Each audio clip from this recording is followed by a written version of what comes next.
Salut mes loulous, bienvenue pour un nouveau rendez-vous de Custom Scénar. Aujourd'hui je vais vous faire une petite présentation. Je vais vous présenter le lanceur qui vient de sortir sur le marché, le Daidam Matrix. Alors attention, c'est une bête. Aujourd'hui je me retrouve chez un ami intime, Miguel, super sympa, qui vient de se l'offrir et qui a gentiment accepté pour nous de nous faire une démonstration. Donc je vais vous montrer l'engin, le lanceur. Franchement il est vraiment terrible. Donc voici la gueule qu'il a. Donc voilà la bête. Franchement, donc on voit qu'il y a quand même des petits accessoires que Miguel a rajouté, d'accord, comme la lunette et puis comment dire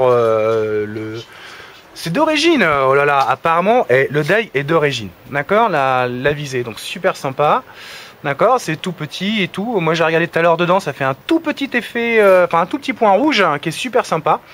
Là pour le coup je vais pas vous montrer au caméscope parce que mine de rien je vais pas pouvoir voir dedans, mais en fait ça fait un petit point rouge, super sympa. Donc ça c'est une petite lampe qui a été rajoutée pour la gueule, mais sinon voilà, d'accord. Le trépied aussi a été ajouté. Donc je me mets un peu plus loin. Voici la bête, d'accord, avec le chargeur. Donc on vous en parlera tout à l'heure.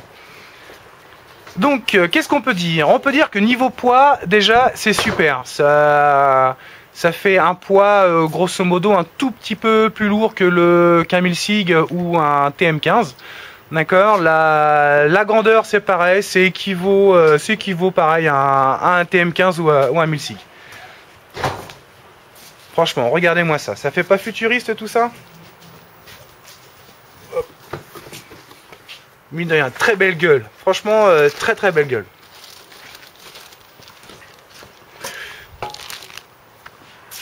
Tiens, en plus Miguel est gentil, il nous a sorti un deuxième chargeur. C'est exactement le même, donc tout petit, tiens, qui peut être super sympa, tu vois. Hop. C'est un faux chargeur en fait, c'est une boîte à outils. Ça c'est pas mal. Je vous avouerai que j'aime bien. En plus, il y a pas mal de joints et tout, pas mal de vis, les petites clés qui vont avec. Donc honnêtement, très bien. Vous avez un problème, au moins, vous avez un problème sur le terrain, tout est là. On peut tout faire. Ah oui. Donc, comment on appelle ça, un fader? Donc le fader est en alu, hein, qui est quand même assez sympathique. C'est pas du vieux plastique qui peut péter, fragile ou quoi que ce soit. Hein, le fader pour mettre le loader. Alors où est l'entrée du fader là-dessus? Donc ici. Donc ce qui est pas mal, vous voyez, c'est qu'en fait il y a juste à démonter ces deux petites vis pour installer le fader. Mais alors moi ce que j'aime bien, c'est que vu qu'en fait on peut passer, jouer simplement au chargeur, ce qui est pas mal, c'est que là en fait on remet une petite plaque pour protéger l'entrée du fader. Là pour cette démonstration je vais pas vous mettre le fader, mais bon bah voilà, vous l'imaginez ici avec la banane là-haut et puis et voilà. Mais c'est vrai que sans le fader, honnêtement je trouve qu'il a vraiment une meilleure gueule. Petite particularité. Hop là, donc ça c'était annoncé donc dans les pubs, c'est le mode de jeu. Donc en fait pour passer du fader au chargeur, le chargeur qui se met par là, d'accord, donc on voit bien comment dire la sélection. Clac fader, clac chargeur. Ça franchement c'est assez sympa. C'est de l'alu aussi, donc tout est pratiquement en alu. D'ailleurs sur les matériaux, on va dire que tout le corps là est en alu. Ce qui offre quand même un certain poids, comme je disais, mais qui est super agréable hein, pour avoir un certain taux de réalisme. Ici, donc la poignée, on voit que c'est du caoutchouc qui agrippe super bien à la peau. Attention le toutou, ouais, il y a des gros toutous. Qui agrippe super bien à la peau. Le grip aussi, là. Le grip est lui aussi de matière... j'en perds mes mots, de matière caoutchouc, pardon. Et non, franchement, super. Donc la crosse, elle, est en plastique. D'accord, mais très beau plastique. Qu'est-ce que je découvre ici? Qu'est-ce que c'est que ça, cette petite boîte? Ouais, une petite boîte, je sais pas à quoi ça sert, mais ça sert à quoi, Mig, la petite boîte dans la crosse là? C'est pour mettre des accessoires, des joints, des piles. D'accord, pour mettre des joints, des pics, ouais, c'est pas mal, franchement, fallait y penser. Préservatif sur le terrain au cas où. Donc non, vraiment, vraiment super, avec la crosse là avec le bouton pour la rétracter et tout, non, franchement, super sympa. Il a vraiment une très belle gueule. Les petits boutons pour tout ce qui est allumer la carte et les cadences de tir. Donc ça c'est la lime, d'accord. Ouais. Faut rester appuyé. Ouais, super. Donc info ou intox, moi je me suis laissé entendre dire que à l'intérieur c'était un réflexe de chez Dye. Donc mais bon. Non, franchement très joli. Alors le chargeur. Super sympa un chargeur. Ce que vous pouvez constater, c'est qu'en fait, pour éviter l'effet de champagne, donc quand vous mettez vos billes, au lieu qu'elles pouffent et qu'elles sortent parce qu'elles sont mal maintenues, ou quand vous mettez ça donc dans un holster ou quoi que ce soit, dans un gilet, pour éviter de perdre vos billes, c'est que vous voyez, vous avez une petite, je sais pas si on voit bien, voilà, une petite trappe là. Tiens, regarde, montre-nous comment ça marche là. Tu vois, donc en fait, vous pouvez mettre, vous mettez vos billes dedans. On met une bille et là, clac, et vous fermez. Franchement, ça c'est génial. Et ce qui fait que quand vous l'emboîtez donc dans le lanceur, en fait, la trappe s'ouvre, tout simplement. Mais franchement, il fallait y penser, c'est super. D'accord. Le chargeur, qualité composée plastique, mais très résistante. D'accord. Donc vous avez deux, comment t'appelles ça? Deux clapets. D'accord. Et pour un seul clapet, tu mets combien de billes dedans? 6, mais normalement c'est donné pour 5, non mais 6. D'accord, donc 6 de chaque côté en fait. 6 de chaque côté.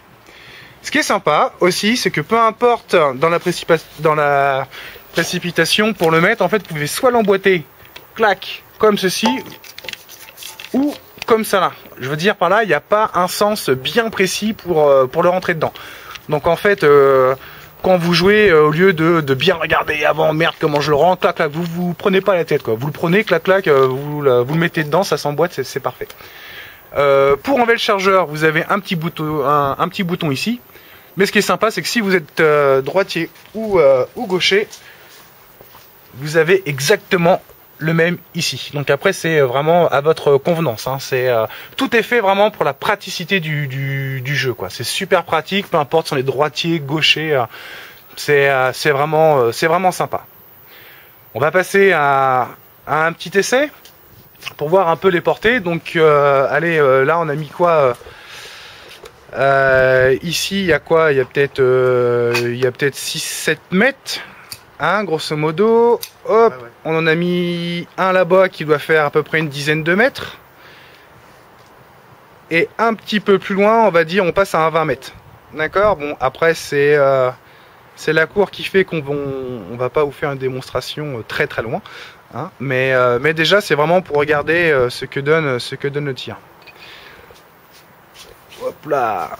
Vas-y, montre-nous ça. Alors déjà, on va écouter le bruit. C'est quand même très discret, moi je trouve, comme bruit. Donc, est-ce que ça passe quand on entend le petit ping, un peu comme une culasse. Et ça, franchement, je trouve que dans le réalisme, c'est vraiment super. Donc là, Mig, il nous fait une démonstration. Oh là, attention au chien. J'ai cherché l'autre là-bas. Voilà, bon, le chien est parti voir celui qui essaie de mettre.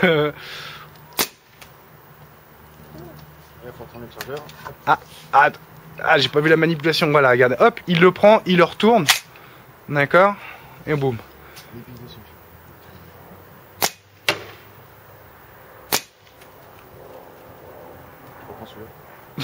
À chaque fois que le chien va arriver, hop, on va reprendre. Bah alors mon ami. Bah voilà. C'est vraiment pas mal. D'accord, donc on voit par contre que c'est le canon d'origine qui est dessus. Donc c'est vrai que par contre, le petit truc, ça fait pas réellement un tir tendu.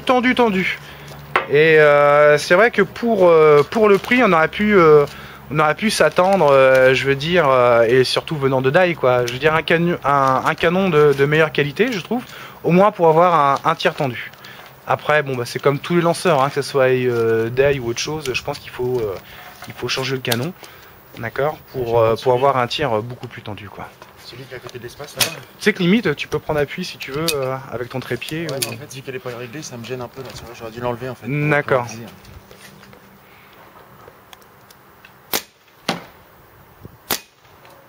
Ah, tu tires. Moi, je la loupe. Ouais, bon, bah, je prends l'autre côté. Vite le chien. Voilà. Donc là, vous, comment dire, on voit bien, enfin, on a bien vu la bille, comment dire, faire un tir, on va dire, presque à la cloche, mine de rien.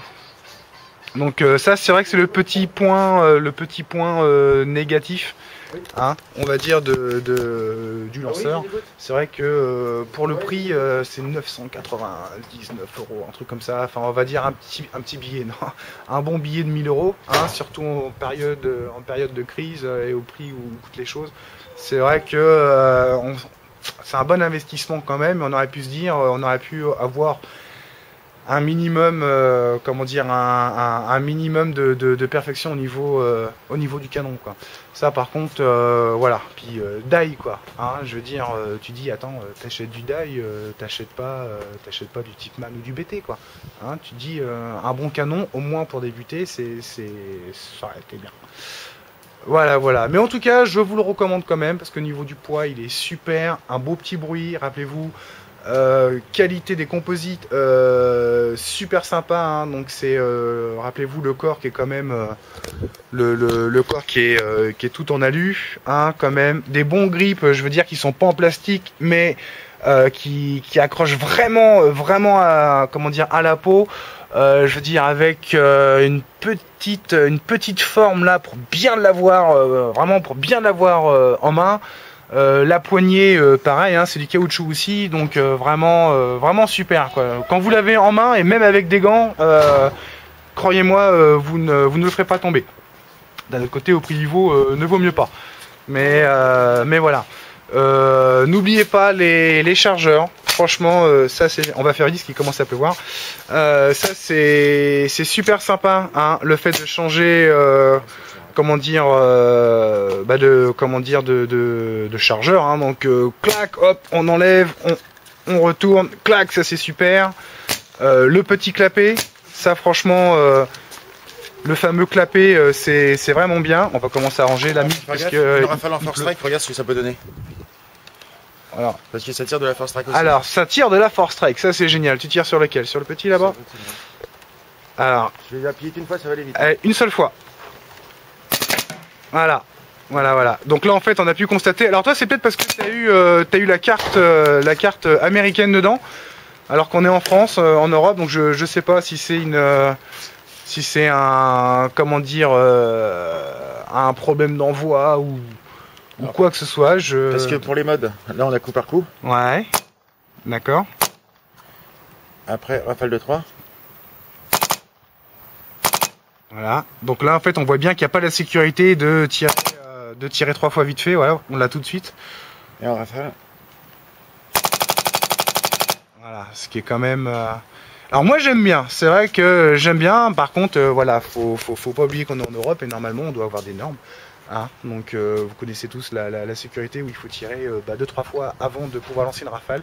Là c'est vrai que c'est peut-être la carte américaine, donc d'après ce que j'ai cru comprendre, Dai avait fait quelques erreurs sur les importations et par bonheur, façon de voir les choses, hein, mais c'est mon avis perso, par bonheur MiG a eu la chance d'avoir la carte américaine.